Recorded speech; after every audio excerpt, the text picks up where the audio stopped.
5308. That's 800-513-5308. I'm an non-attorney spokesperson. This is Scott Kaplan and Crew Tonight. The very best from today's Scott Kaplan and Crew show on the mightier 1090 AM ESPN Radio. SoCal Sports Talk. Here's Scott Kaplan, Alex Padilla, and John Browner. Hey, great friends. What's happening? Today is Thursday. Oh my God, dude. It's June 1st. Freaking half the year. June 1st. I mean, I'm starting things off with a 6 and then a 1, and then I got to remember what year it is. We're in the 7 Mile Casino Studios, 7milecasino.com. This is Kaplan and Crew with Grande and the Brown Man. There is no Grande. Grande's sister's getting married up in the Nard this weekend. So Grande got Thursday, Friday off, and Iron Man is back. Big Brown back in the house, and Jason Lawhead is here today. So shout out. We're going to have a great show. Fellas, how we feeling today, Brown? I mean, after all this Iron Man talk, you don't take days off. You're the guy that's always here. I was saying yesterday, I don't know why you needed a day off, but if you needed a day off, something for reals was going down. Hey, bro, listen, I'm undefeated on this show. The only thing that beat me is the legal system. That's all y'all need to know, okay? The only thing that can keep me from this show is jail or the possibility of going to jail. So that's what I was facing yesterday. That's the only thing that can keep me out this show. That's it, jail. I had to see a judge yesterday. So outside of that, I'm here. Yeah. Who do you think's closer to going to jail right now? You or me? Oh, me. No, I don't think so. Me. Nah, I'm no. way. I don't know. J Law jumping in here. By the way, looking super sharp today in the original Fat Tony Kaplan and Crew black hoodie, and that's one, Jay, that a lot of people ask us, why don't we have that in the merch shop on the website? And the answer is, I don't freaking know. Hard to limited edition. That's why. Yeah. Why is that, Brown? Hard to distribute. Well, you know, as the person who sent them out, as the person who drove to your home, packaged them, labeled them, drove them to the post office, and individually sent them, it's harder to ship. Jay, can you imagine? Me and Browner were so primitive before Alex actually just said, hey, guys, there's a way to – Alex was like, hey, guys, there's a way to do this. Like you partner up with a website. We put up what we want to sell. They print it, ship it, sell it. They give us a couple dollars. Why don't we just do that? Me and Browner, like two morons, are at my house. We got boxes of hoodies. People were buying them. I don't even know how people bought them from us. I literally have no idea how we pulled this off. And then we would say to people, we like offered shipping. Oh, Cousin Nancy set up a pay system on our website. Dude, it was so bad because we were so great. Actually. We were actually having to take the hoodies, put them in an envelope, address them, and then based on where you were or how much you spent, determined whether we lost money or made money because the postage would screw us every single time. We were two freaking morons in my garage. I mean, what a bunch of dopes, man. It was kind of like three people who wanted to start a small business. And then the third guy went, well, I don't want to be a part of that part of the business. And us two dummies were like, we'll do it. Yeah. This is where the guys on Shark Tank are like, you guys are doing it all wrong. What are you doing? You get like, I love the idea. It's a great idea, but you're killing yourselves here. Where's the profits? Show us the numbers. Right. You know, it was us. It's true. That's why we need help, Mark. We need help. We need you, Mark. We need you, man. Right. Hey, I'm going to do something today that I've never really done on the show before. And I'm going to tell you why I'm doing it. So the Padres played earlier today. They started at 10 a.m. Okay. How many people do you suppose, like real people in real life, how many people watched the Padres play the Marlins earlier today? Not a lot. That's a bad start time for a California team. I'm going to go with not a lot. Yeah. No, yeah. Jay, Major League Baseball decided to do that. They decided to eat this day on a lot of months years ago to eliminate as many, rainouts and make easier travel days. That Thursday lunch man special is what they called it, I guess, all over the league, where, teams would finish a 3-game series on a Thursday if it needed to be on an early 1:00 game all over. I mean, it happens all over. So they've taken that hit in, this 1 or 2 times a month at all these different ballparks. I actually hate it. I got to be honest with you. I hate day baseball. And I know that sounds really like a lot of people are like, you're a dick, man. No, it's just like I've never enjoyed being at the ballpark on a weekday in the middle of the day. I've always felt, and I know it's me, I'm not nearly as busy as I think I am, and I'm sure as hell not as important. But I've always had this feeling of like I'm at the ballpark in the middle of the day and I have other things that I need to be doing that are a hell of a lot more important in my life than being here. So I'm just kind of guessing that on a day like today, where not only are a lot of Padre fans confused, where the hell do I watch now? Because believe me when I tell you, people are busy in their lives and many people have missed this Bally's thing. I'm not saying a lot of people don't know about it. They do. But there's going to be a guy that's going to go home and he's going to try and turn on his TV and he's going to try and go to Bally Sports and the games aren't going to be there. And he's going to be like, what the hell happened? Yeah. You know? Even next week and the week after, because like you said, it doesn't catch up to people right away sometimes. People are like, what? Wait, I wonder why the Padres. Where are they? Can I just say this about baseball, man? Baseball does everything to itself. Baseball suffers from the most self-inflicted wounds I've ever seen of the major sports. Like hockey's got its attachment problems. It can't get Americans. It can't get a large number of Americans to dive into the game. Football has mastered it. Hook, line, sinker. College football and NFL football, they got us. Period. We're watching. Doesn't matter when. Doesn't matter what time they put it on. We will watch it. Basketball, certain parts of certain people, we will watch. Baseball, you almost have to make it free for people to watch it on television. And now they've allowed this Bally situation to totally just disenfranchise a bunch of viewers. Well, so now you don't know where to watch. Yeah, but I'll present the other side to you. And I know we talked about this a lot yesterday. Here it is. So I was locked up. Here's what I know you were, but they let you out, dog. They let you out. That you told them the show must go on. You had one phone call, right? You could have called into the show. Right. We could have gotten you out of this mess. Shout out to the bail system, man. I wouldn't be here if that wasn't the case. Hey, so here's the thing. So I said this earlier. I'm going to do something they have never done before on the show. Because I think that most people did not see the game earlier in the day. Okay. Why would you? Why on a Thursday afternoon? Let me rephrase that. Why on a Thursday morning at 10 a.m. There you go. Would the average person, even if you're a Padres fan, why would you be watching? You might check in on your phone, but don't you have like something going on in your life that between 10 a.m. and 1 p.m. you got things happening that you're not sitting around watching a baseball game? Of course. So here's what I'm doing. Guys, I'm watching the replay right now. I didn't watch the game earlier today. I don't know about the rest of you guys. 10 a.m., I got other things going on. I'm watching the replay as the show goes on. And I'm going to update you. So for those of you that are listening on radio, for those of you that are watching on YouTube that didn't see it earlier, I'm going to actually update you as the game is going on. So I'm watching right now, bottom of the first, 0-0 game. After last night, I can't even believe I'm watching. Wow. Don't do that about last night. Everybody's messed up. No, don't do that. Let Hater get his in too. It's not just Hater. I'm honestly, I'll tell you, man, I'm kind of turned off right now. Really? Yeah, I'm kind of turned off by the notion of we're going to buy a championship and it's just automatically going to work because we spent all this money. And at least through 50 some odd games, my email box, my direct messages on all the social platforms, and without exaggeration, literally everywhere I go, all people want to talk about is the disappointment of the Padres through the first 50 some odd games. Again, I'm going to preference this. I'm freaking out after game 82. Game 83, I'm on fire. Come see me. Unless they write the ship by then. All I will say to people is this. It's a long season. And what have they displayed that will tell you that they won't be good at the end of the year? The Mets aren't great right now. The way they're playing right now. That's what they've shown us. Last night's game is a perfect example, really, Browner. If you want to try to say what is it, because Hader shouldn't even have been in that ball game. I mean, you get that kind of an outing from Snell against a guy that came in with around a 5 ERA for Miami, and you got a lineup that you spent money on.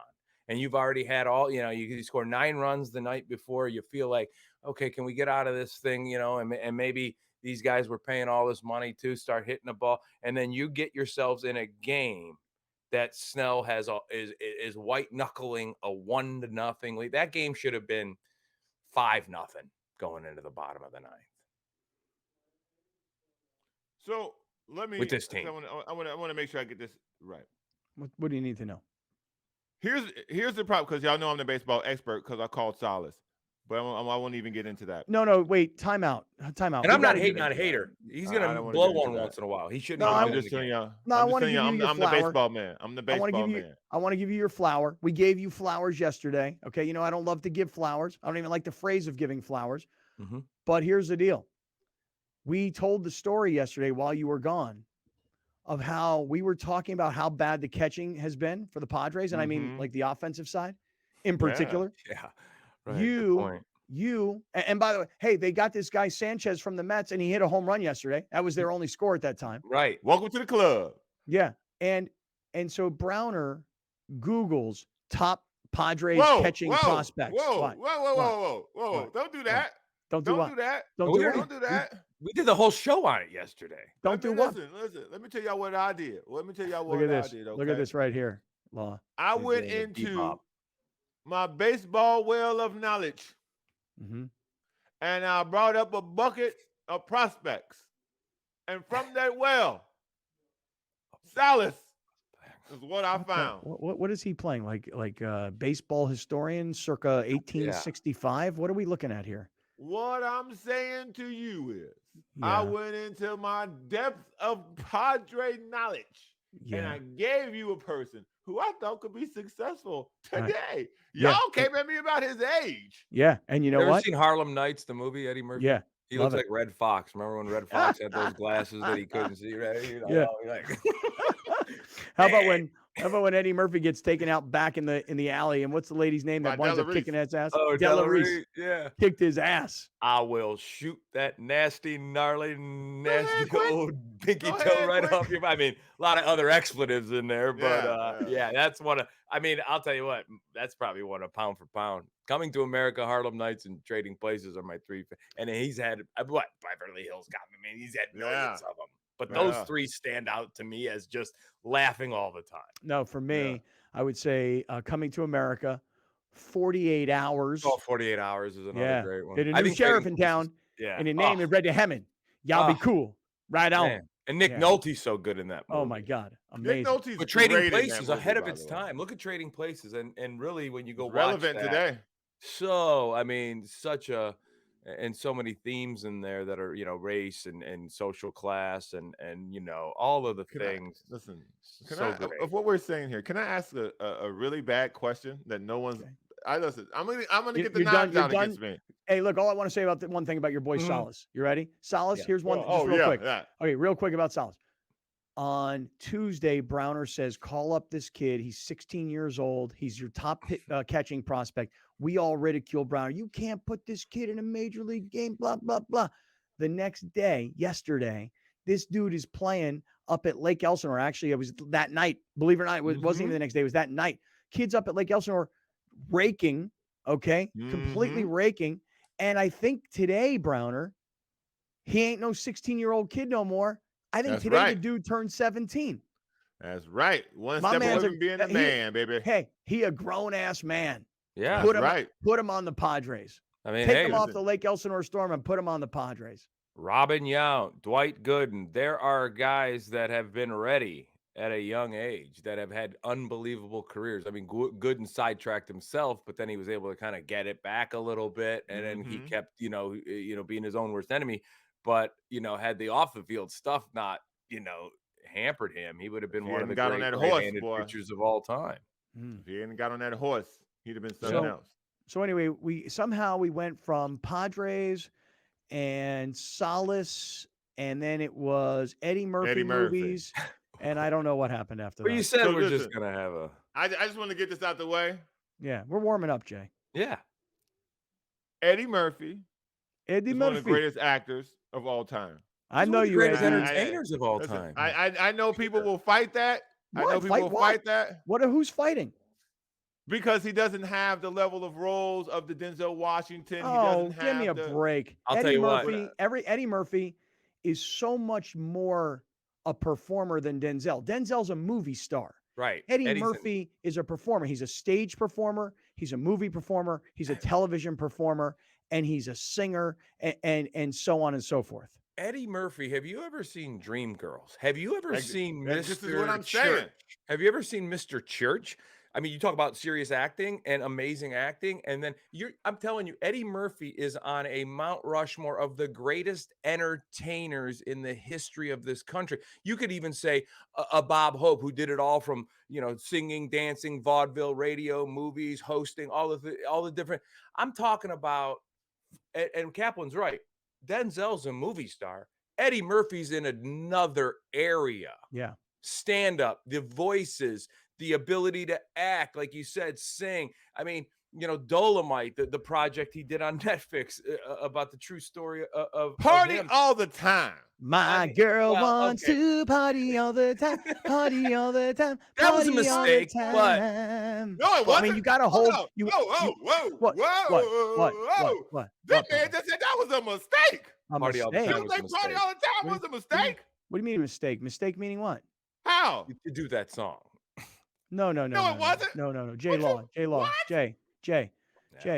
Jay. By that time, Eddie Murphy had so many, and I remember know. I tried to memorize them, audio cassettes where he was doing songs, funny songs. Well, right, But then funny songs. right, But but this then one he he could tried do- to be like he was Right, gonna- because he could do impressions.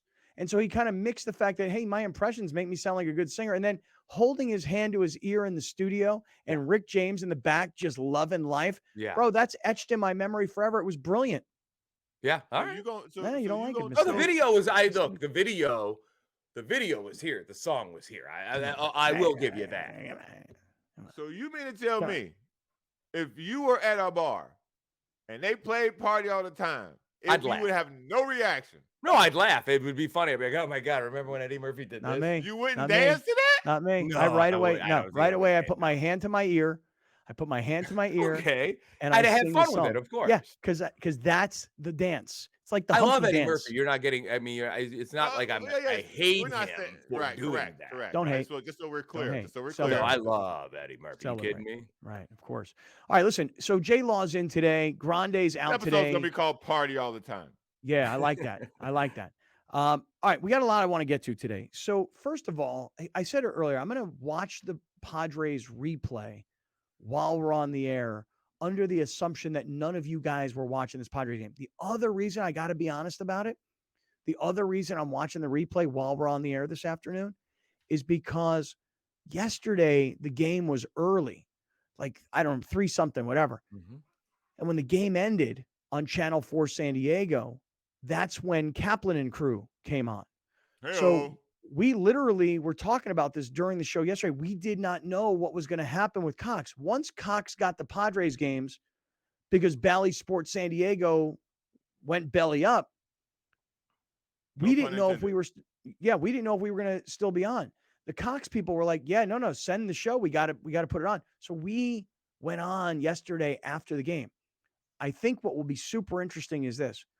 When the Padres play at home or play in the Pacific time zone, and people are accustomed to watching games from 6:40 to, let's call it 9 o'clock, and then we come on at 9, we are going to see such a monster spike in viewership, because we're going to have a lead-in of like the Padres baseball games, whether they're playing well or playing poorly. People are interested in this story rather than like, some, anti-aging infomercial. You know what I'm saying? Yeah. Like, seriously, like, this is going to be fire. The thing I was gonna get to before we start talking about our love for the greatest actor of all time. Can you stop hitting anybody not named Tatis, Soto, Bogarts, and Manny when they come back No. in the top 4? Can you stop doing that, Bob Melvin? Please. Can you stop doing that? Hitting Kim or hitting Cronenworth or hitting, God forbid, Grisham, anyone before those 4 dudes, you should be fired. Stop doing that. Stop doing that. That's all. Well, I think That's when it. Machado comes back, he won't do that. I think there was a He's little been doing tinkering. it all year. I think there was tinkering early when Soto wasn't hitting, and Tatis wasn't in the lineup. But I think since, for the time that all four of those guys were in there, he tinkered about who might have led off and who might have hit second out of those four. We can jump deeper into it. Absolutely. So here's what I'm gonna do. While the show is going on, I'm gonna watch the replay of the game because I'm watching the replay on Channel 4. I want to see what it looks like now that Major League Baseball is producing these games and it's on our channel, Channel 4. All right, so look, stick around, everybody. Got Browner, got Lawhead. We are in the 7 Mile Casino Studios. Today's Thursday. You're thinking about your weekend. What are you going to do? You know what? Think about brunch at 7 Mile Casino. San Diego Magazine says that Sammy's Restaurant and Bar inside 7 Mile Casino is the best brunch in South County, San Diego, according to its readers. 7milecasino.com. You want blackjack, poker, table games. You want amazing food, great bar scene in a smoke-free environment on the beautiful Bay of Chula Vista, and it's only 7 minutes south of downtown San Diego. I'm telling you, man, you're going to have a great time. And if you're a great friend, this is where you play because these are our partners. 7 Mile Casino, 7milecasino.com. All right, just getting rolling today. Got Browner, got Lawhead. Want to jump into the NBA Finals, obviously, and going to go back to the Padres. Stick around. This is Kaplan and Crew. Hi, welcome to OG's.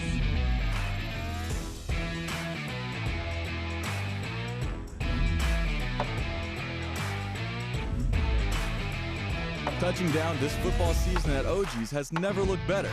You can now eat pizza, drink beer, and earn rewards at select OG's locations.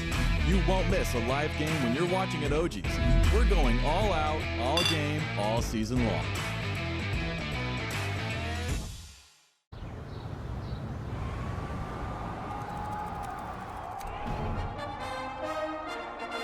From New York City comes America's longest running and most popular rugby show. The biggest names in Major League Rugby, MLR highlights, and big match previews. Rugby Wrap-Up presents MLR Weekly, made in New York City. Kaplan and Crew Tonight is brought to you by OG Sports Brewhouse Pizza, where you can eat pizza, drink beer, and earn rewards.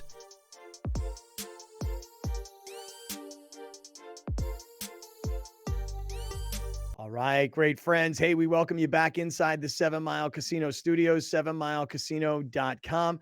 As promised, the head coach of the San Diego State basketball team, I'm wasting no time at all. Coach Brian Dutcher returns to Kaplan and Crew. Coach, how are you today? Top of the world. I'm throwing out the first pitch tonight, so I'm good. That is so cool. Have you ever thrown out a first pitch? No, no, I haven't. I haven't won enough to throw out a first pitch. I guess I finally won enough to get a throw out one. And have you? You better get that arm ready there. Yeah. Have you practiced at all, Coach? No, I remember when Matt Sorey used to take Coach Fisher out and they throw some warm-ups, but I'm just going to lob it up there. I'm not trying to throw heat or anything. You do know, though, that everybody's watching. Like, if it's a good one, we're all going to go, wow, great job, Coach. But if it's really bad, I mean, everybody's going to have this video. I mean, no pressure. No, I saw Pete Kelsey bounce one in this week, so I already know what it is. Oh, yeah, and you should have seen Browner here down at the Chula Vista Little League this past Saturday. Also couldn't get to the plate. Maybe I'll just set one on like T-ball. I'll set one on a tee. Coach, the obvious place to start is huge congratulations to you, your players, the program, San Diego State as an institution, all the players that came before this group that contributed to the growth of the program. Huge congratulations. How different is your life 10 days after the Final Four in the national championship game? You know, Scott, I'm so used to working that we got back on Tuesday. I was in the office Wednesday morning, and we're recruiting. We're trying to build next year's team. So as much as I enjoyed it, I'm not a guy that ever over celebrates anything, even though it's something to be celebrated. I've got my eyes on next year and trying to put a team together that can be really good again. Have you had a chance to think at all about, like, standing there on the floor inside a giant football stadium, knowing that you were on the biggest stage in college basketball? And as an assistant, you may have been there before a long time ago, but have you had any chance to just sort of think about what happened in those couple of days in Houston? I always say, like, I'm a guy that likes to almost sit back and watch everybody enjoy the experience, but I enjoyed it myself too. You know, I told my assistant coaches on that elevated floor, I said, I'll see you guys at halftime. Make some notes. So it's a different experience to be up there and coaching on that stage on the biggest platform and truly a platform, and just watching, taking the time to look out into the crowd and seeing all the great Aztec fan base there to enjoy it. First time experience for all of us, me as a head coach, San Diego State as a participant in the city of San Diego, and just watch everybody kind of celebrate that moment, but at the same time, trying to figure out how to win games. Yeah, it was an amazing run. It really was. Coach, just I'd love to hear what you were thinking when Butler hit the shot that moved San Diego State from the Final Four to the championship game. Could you just go back to what was going on prior to that? Because everybody talked about there's still a timeout. Will he take it? Jim Nance made mention on national TV. He doesn't have his shooters on the floor. Could you just go back to that sequence and what you were doing? Yeah, it was like the possession before. We were down 3 and brought it up the floor, and I took a timeout. And I wanted to set up a play to try to get a 3 out of a sideline out of bounds. And if we didn't have the 3, throw it to Jaden Ledee and let him go one-on-one because he just scored one-on-one. And then we scored that basket. I took another timeout, and I looked at the time difference on the clock, and I felt even if they shot the ball, we'd have enough time to get down the length of the floor. And I told him at that time, we are not taking a timeout. And I said, we don't have shooters on the floor. I have 3 bigs on the floor. So cause a miss, get the rebound, get it to Lamont, make sure they're not doubling back trying to intercept that pass. And then you 3 bigs run to the rim, because if he misses, we'll have 3 bigs in to tip it in. And then Micah Parrish, you find space in case he needs to kick for a 3. And so I kind of had a thought in my mind what I wanted to do. But obviously players make the plays in March. Lamont made a magnificent play. They cut him off. He kind of crossed over, came back, and shot a beautiful pull-up jump shot to make me look good as a coach and us look good as a team. Coach, what made this team different from the other 2 teams that you got to the Sweet 16? Obviously, you played UConn, you played big teams in those tournaments as well. But what separated this team from advancing? Like when you beat Alabama, and I think a lot of people thought you could beat Alabama, but when you did it, and then you had this crazy game against FAU, what made this team different as opposed to the other ones you've had in the past? Yeah, this is the greatest team in Aztec history because of how far they went and what they did. I'm not sure it's the best team. So there's a difference. I mean, that Kawhi Leonard team with Malcolm Thomas, Billy White, DJ Gay, that was a team capable of winning a national championship. The X-Thames team with Poe Lee and J.J. O'Brien, Josh Davis, Skylar Spencer, that was a really good team too. But sometimes it's just the path lays out. You win games. And I'm just thinking back, like the other 5 seed was St. Mary's. They played UConn in the second round. What if we're that 5 seed and we play UConn in the second round and get beat? And we're talking about, hey, great, Dutcher got his first tournament win, but it just laid out for us where the path wasn't easy, but we took advantage of the path we had. Coach, you have had the governor of California tweet about you, the vice president tweet about you, and you've got you guys had the city on fire for the program. How has that changed anything that you're doing going forward? And has it opened the door for the recruiting process to become a little bit bigger and a little bit better? This is the talk we had back when we had Kawhi Leonard, Malcolm Thomas, Billy White. We won at such a level, they said, well, boy, you're really going to be able to go out and get some players now. We have players that just went to the national championship game. So we'll continue to recruit how we do. Recruit guys with chips on their shoulders that have a lot of potential, that are about the right things. And I like the way we've recruited over the years. So we'll continue to do what we do. Maybe it put us in front of a different kid or 2. But for the most part, we've got good enough players in this program to win in any conference and at any level. Talking to Coach Brian Dutcher this afternoon. It's Kaplan and Crew, and Coach Dutcher is with us. We're still talking about this San Diego State run. And, Coach, I was telling the guys, we're not going to stop. You know, I want to keep talking to these kids. I want them to be known commodities in this town. We know their names, want to know their stories, want to know more about these guys. Because like you said, by virtue of what they accomplish, it's the greatest San Diego State basketball team ever. It doesn't necessarily mean it was the most talented or the best, but I want to keep going with these guys because they really did something special. And I just got to say that this Final Four run, it really entranced, the whole city was into it. Like I've never seen anything like it before. And when Butler hit that shot, coach, that is like one of the top 5 moments in the history of San Diego sports. Does everybody have a grasp on that quite yet? No, and they asked me at the time how big Butler's shot was. I said, if we win the whole thing, they'll remember it nationally forever, but it'll never be forgotten in San Diego. So that shot will live in San Diego for as long as San Diego State is playing basketball and the city embraces college basketball. So it was an incredible moment. Nationally, it'll be remembered, but not like it would have if we won the whole thing. Yeah, that's true. One of the best things is there's a picture of Lamont Butler and he's letting go of the ball. And for us, just being a little selfish, our man Alex here is standing in the background with his arms raised before the ball has even gone through the net. It was awesome. I knew it was going in, coach. Never had a doubt in my mind. I don't know about you, but I was confident from the stands. Well, I'm thinking, is there time left on the clock? What do I have to do? I mean, I put both arms up, but then I was like, what if they put 0.2 of a second on the clock? So I'm still in coach mode. And the same thing can happen against UConn. To go to the Final Four, we really didn't get to celebrate. It's like they're going to put time on the clock. I'm convinced of it. So we have no timeouts. If it's their ball, here's what we're going to do to keep Kalkbrenner from throwing to the rim and getting a lob to tip in to beat us. If it's our ball, we want to throw deep. So all we have to do is touch it. And then the refs come over and say, no more time. So it's like a anticlimactic celebration to go to the Final Four. Mm-hmm. And same thing with Florida Atlantic. It's like, I'm convinced they're going to put time on the clock. They always do. And so when that moment happened, Dusty May was trying to shake my hand before the refs ruled it good. I said, Dusty, I'm not that guy. I want to make sure they count it before, we shake hands and we start celebrating. Coach, I thought the most impactful thing throughout the tournament was I saw your team's true identity come to the surface.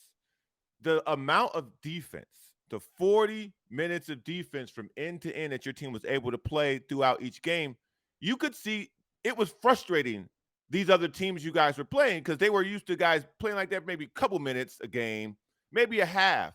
But when you guys were pressuring guys like that and defending like that the entire time, I think you guys wore a lot of people down. Were you able to get the guys to see that through film study? And did they pick up on it? Or was this just something that all year you guys were doing? It's just our culture. Like when we do a shooting drill early in the year, like we want to make 120 in 2 minutes or whatever that is. And if we don't make it, a lot of coaches say, okay, on the line, down and back. And I'll say, okay, on the line, we're going to do some defensive slides. We're going to do shuffles. We're going to do this and that. Because I tell them there's games where as open as we are, the ball's not going to go in. How are we going to win those games? When we're wide open, it's a great shot. It doesn't go in. Those are the games we're going to win with our defense. So it's just a mindset. It's a culture that we're going to be defense first. And as open as we are, sometimes the ball does not go in. And we're one of a handful of teams that are going to win games when the ball doesn't go in. See, going into this tournament, Coach, and you know this well, but the country learned about it. Going into the tournament, you were 0-3 in the NCAA tournament as a head coach at San Diego State. Now you're 5-4. Going over 500. That's not very good. Well, hey, it's better than being under 500. It's better than being 0-3. That all happened in one tournament. And what I thought was really interesting is how we have gotten the chance to see the development of the program. For a lot of America, people are like, wow, San Diego State. And then what they start to do is they say this, Brian Dutcher, one of the top college basketball coaches in the country. Like they start to talk about you differently. Are you a much better coach at 5-4 in the NCAA tournament than you were when you were an 0-3 record? Well, hopefully I'll get paid like a better coach. But Coach, I've always been. Richard, our sports information director, I asked Richard because I didn't know. I said, how many NCAA tournament games have I been on the bench? Not head coach, been on the bench. I think it was like 56 NCAA tournament games. So I just say now I'm 63. I know a lot more at 63 than I knew at 53, than I knew at 43, than I knew at 33. Even though at that time I thought I knew everything. Mm-hmm. So if you can survive in this business, those experiences pay off. And so I chose my path wisely. I knew I wanted to retire as a coach. Sometimes you think you're going to be the coach that takes a lesser school and resurrects it. And in 3 years, you're out of work and you can't find a job. So I thank Coach Fisher for keeping me along for that ride for so long. And, I was patient until I got the job I wanted, which was this one. Yeah. I want to ask a very open-ended question to you, Coach. And it maybe has to do with pay, maybe has to do with assistants, maybe has to do with conference. What is the future of this program now? Obviously the rumors of Pac-12, Big 12 realignment, assistant coaches could get poached when you make a national championship run. We all know which players are coming and which players are leaving. What is the future of this program? We've been in the Mountain West my whole time here, and I always say we're a high major program in a non-Power 5 conference. I'm trying to paint us like Gonzaga. Gonzaga's in the WCC, but they're looked at as a high major program. I think the West Coast always believed that San Diego State plays high major basketball, but now the nation's kind of been made aware of that. So I think it's upped our branding in the nation. West Coast, it's always been good. So if we make a conference move, I'm not stressed over it. I know we're a good enough program to survive wherever we end up. And whether it's in the Mountain West, we'll continue to have a high major program in the Mountain West. If we're in the Pac-12 or Big 12, our intention is to compete at the highest level in those conferences. So those all happen at a level beyond me. Whatever decisions are made by John David Wicker and President De La Torre, I'm in support of, and wherever we end up, whether it's staying here or moving on, we'll be ready for that challenge. Coach, you guys have you spoke about this actually when the interview first began about getting back to the business of coaching. You were already recruiting again. With the transfer portal being such a vital process to San Diego State before it became a national thing, before guys started talking about all this talks about transfer portal, you guys were already locked in and recruiting that way, using transfers to build the program. Now that everybody is such a focal point of the transfer portal, has it changed the way that you guys operate within it? It's all NIL. NIL is everything in the portal right now. And, some of these players are being offered $260,000. If you're a big center, you might get $1 million, like a Dickinson or a kid at Kentucky. And so there's a lot of money being thrown around in the portal. And so we have to navigate that. We're not throwing that money away. We're not paying like that. Yeah. Hey, Coach Dutcher, congratulations to you, to your family, to the program, to the players, et cetera. Really amazing job. We really appreciate you always. And thanks for doing this with us today. And by the way, good luck with your first pitch tonight at the Padres game. Well, the only way you'll see it is if I throw it in the dirt. Kind of rooting for that, just like a little bit. I know. I knew if anybody would be, it'd be you. Hey, Coach, we appreciate you. Thank you so much, and congrats. Thanks for having me, guys. Kaplan and Crew Tonight is brought to you by OG Sports Brewhouse Pizza, where you can eat pizza, drink beer, and earn rewards.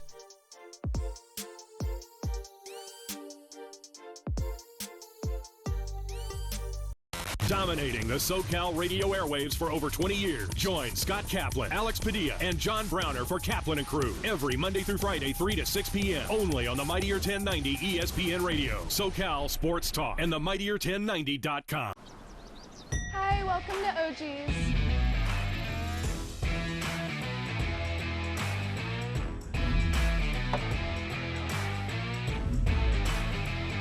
Touching down this football season at OG's has never looked better. You can now eat pizza, drink beer, and earn rewards at select OG's locations. You won't miss a live game when you're watching at OG's. We're going all out, all game, all season long. Murray Lampert now brings architectural and interior design to a whole new level for your remodel, ADU, or whole house build. We're truly a team at Murray Lampert Design, Build, Remodel, and we don't take that lightly. Visit murraylampert.com. Hey now, great friends, Kaplan and Crew with Grande and the Brown Band. Grande off at the sister's wedding up in the Nard, 805 in the house. Browner is back. Lawhead is in. Hey, by the way, Brown, did I hear you rocking out to some party all the time during the break? Look, man, I like Jason. Jason's my guy. We all know this. I don't know how you don't like party all the time, man. I don't. I think it's funny when I hear it because you never hear it, and it does like Kaplan says, it does take you back to a place and a time of my youth and whatever, like when I did love Eddie Murphy. But it's not a song where if they played it and then an hour, I mean, are they playing it? I would be like, seriously, are they playing this song again? Because after you heard it once, you don't need to hear it for about another 6 years when it surprises you and you laugh and you figure out where you were. I was jamming. Like the video came on. I'd watch the video. Like if it was on a screen, we all watch. I'd be like, oh yeah, that's great. Oh my God, that's hilarious. Yeah, I remember when that happened. But no, I don't want to hear that song twice in a long time. Hey, Jay Law, No. before we get back to a little bit of what was going on with the Padres, we were talking about this, and Yeah. they were playing earlier, and like I said, I don't think anybody's watching this game at 10 a.m. in the morning, so I'm watching the replay. Right now, I got it 0-0 through 2 innings. So for those of you that didn't watch the Padres earlier today, and you don't even know what really happened, through 2 innings, 0-0, I'm watching the replay for you. Jay, have you found out yet? Because you guys last week crushed the La Jolla Comedy Store. Both of you guys killed it. Yeah. Jay, have you found out, are we confirmed yet for the Comedy Store Hollywood? Not 100%. Like I said, it's either going to be tomorrow over the weekend, I would imagine. All right, I just need to know, man. Sorry to put you on the spot. That's all right. The minute I find out, dude, you'll be the first to know because, All right. I got people. There's a few people in LA that want to know, and then you, and then boom. I got to know these things. I got to properly plan. Yeah. I was planning on going to LA tomorrow to go see my boys, the Foos Fighters. They're playing at the Whiskey A Go-Go. So, I mean, like old school Hollywood, Yeah. rock Have you and ever seen roll music club. there? Yeah. Yeah. Cool place. Right. So my buddy Brent, right, who's the lead guitar player, he sends me a message. He goes, "Hey man, you still planning on coming? I'm going to leave your name at the door, put you on the guest list." I'm like, "Hey, great. That's awesome, man. I'll see you there." So here I am thinking that, I'll get off the air at 7. I'll take an Uber. I'll be there by 8:30, maybe even 9 o'clock. You stop and get a little bite to freaking eat over here. Right. And my man tells me 6. You ready? You ready? 11:30. Oh, not till then. They play at You're 11:30 on a Friday night. Yeah, and I'm because it's thinking a to series myself, of bands. Yeah, and I'm thinking to myself, 11:30.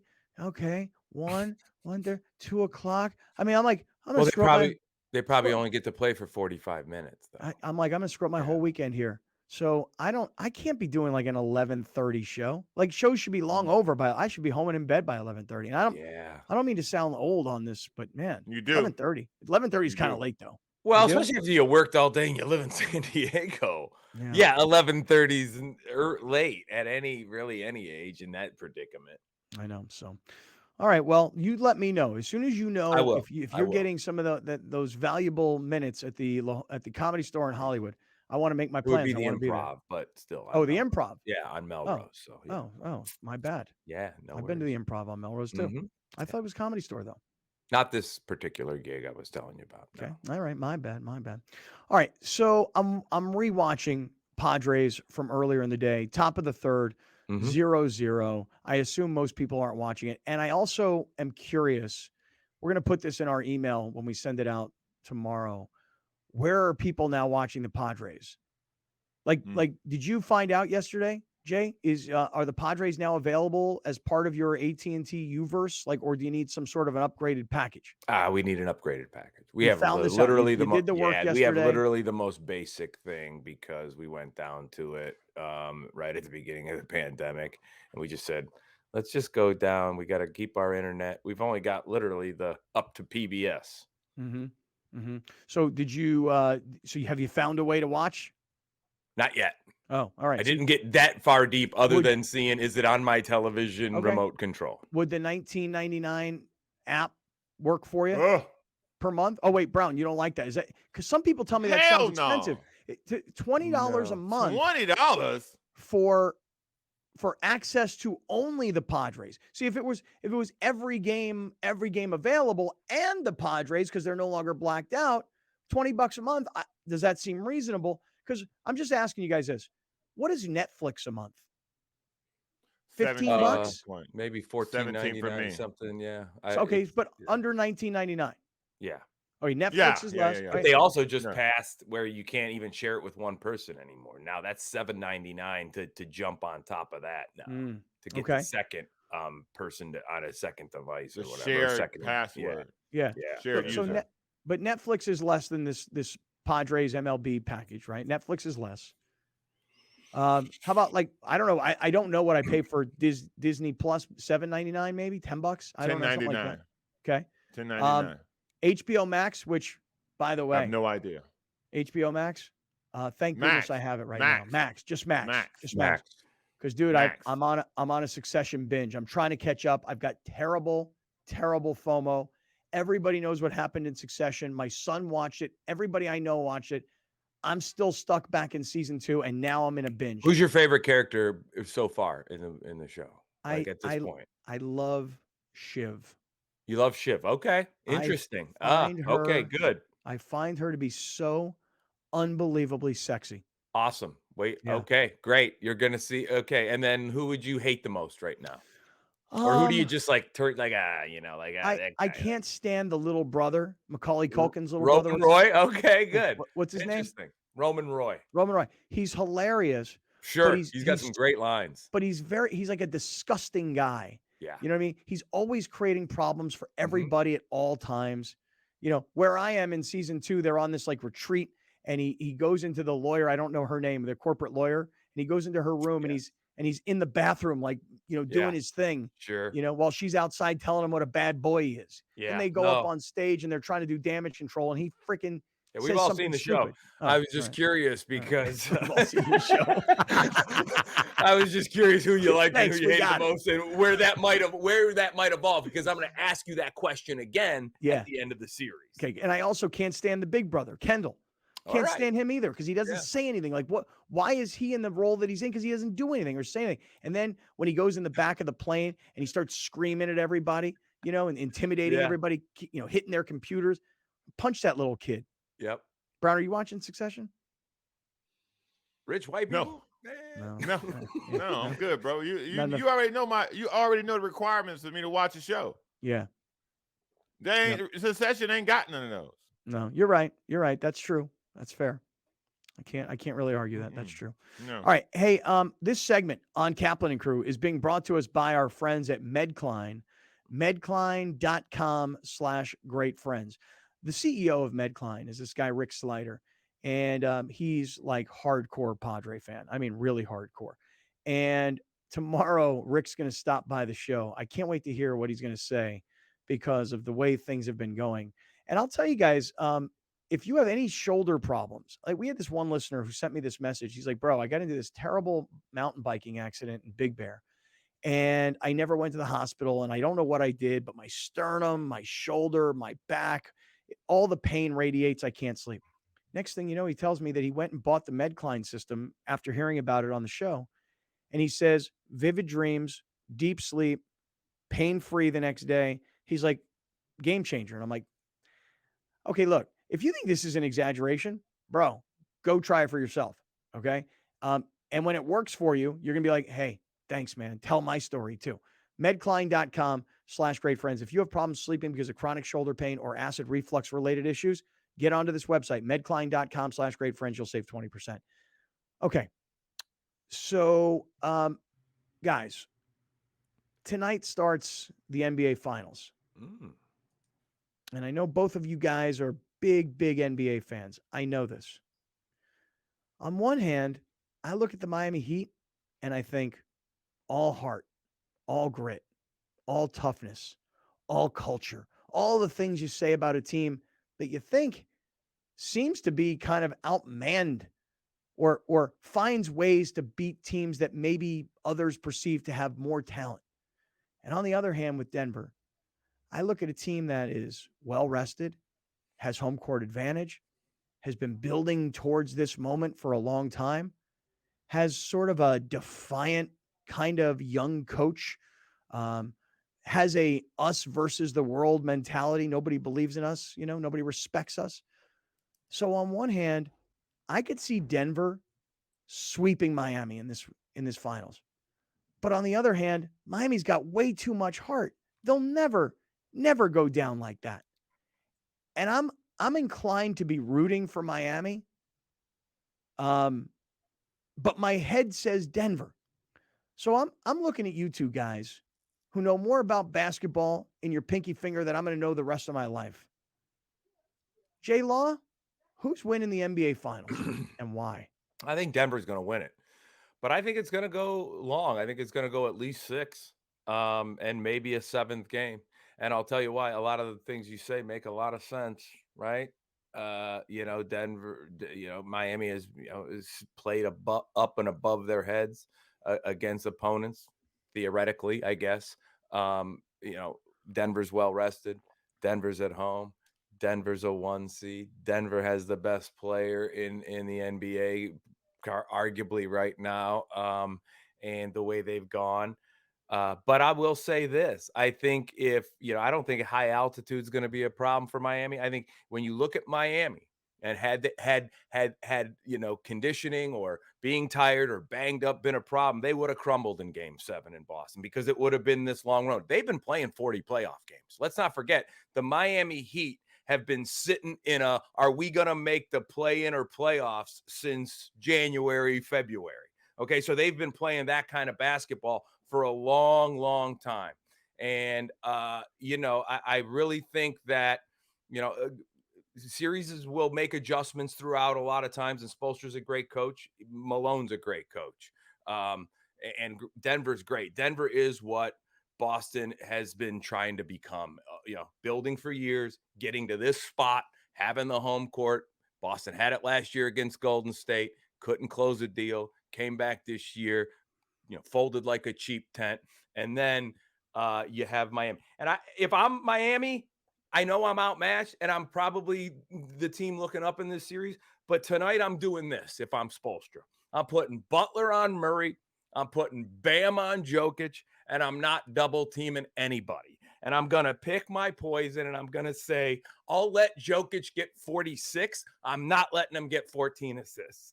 I'll let Murray shoot 27 times from the field. And if he buries him in our face one-on-one on Butler, or he's getting it, then we'll try to maybe make some adjustments on double teams going into Game 2, and I'll look at the tape. But I think I can win this way. And if I can go steal Game 1 on the road, because I put Jimmy Butler right up on Murray and up in his, I put Martin over on Porter Jr. I make them guys guard them. Yeah, they're bigger. They're going to have an advantage in the paint, all of that stuff. But I'll let Jokic, I'll let him work hard like a boxer has to over a 15 round and get the decision if he gets it. But I'm not letting him get these ridiculous triple doubles. I'd rather have him have 46 and 4 assists than 29 and 14 assists. All right, Jason Lawhead. I like it. Hey, while you were on that incredible rant, I just want to let you know, because I'm watching this Padre replay, that the Marlins have just taken a lead in the bottom of the third, and it's now 1-0 Miami with a runner on second. And so I'm doing the replay today because I assume none of you actually watched the game earlier in the day. All right, Browner, you heard what Lawhead said here. Mm-hmm. Party all the time, Browner. Come on, Brown. Tell me about the NBA Finals. What's going to happen? Because, I will admit there's a little emotion in this for me, meaning, I am a deep-rooted Miami Heat fan. That's like because when I grew up in South Florida, we had the Miami Dolphins. And then the Miami Dolphins, eventually, when I was graduating high school, became Miami Dolphins, Miami Heat. Then there was the Florida Panthers, then the Marlins. And so, I watched South Florida go from being a football town to being a 4-sport town. So I have a soft spot for the Heat, and I have tremendous love and admiration for Pat Riley. I really admire that guy. So I'm rooting for the Heat. I feel like Jason unemotionally just told us Denver's going to win.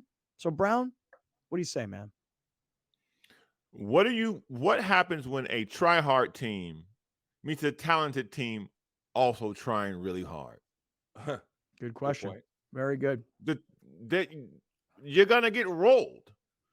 If you look at what Miami's done, they beat Milwaukee in the first round. Giannis missed 2 games and missed 2 games, and then he missed a half a game because he got hurt in the first quarter. In the second round, they were better than the Knicks because the Knicks had Jalen Brunson, and that was really it. In the third round against the Celtics, they played the most schizophrenic Jekyll and Hyde, or Jide and whatever that's called. Yeah, Jide and Hyde. Jide and Jekyll. Heckle and Jive. Whatever. Shuck and Jive. Whatever it is. Mm-hmm. They beat them.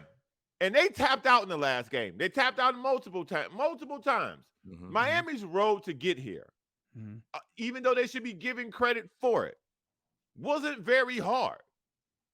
And now you're going to play a team who in the first round beat an upstart team with 3 really good players on it. That's the Minnesota Timberwolves, Anthony Edwards, Karl Anthony Towns, and Rudy Gobert.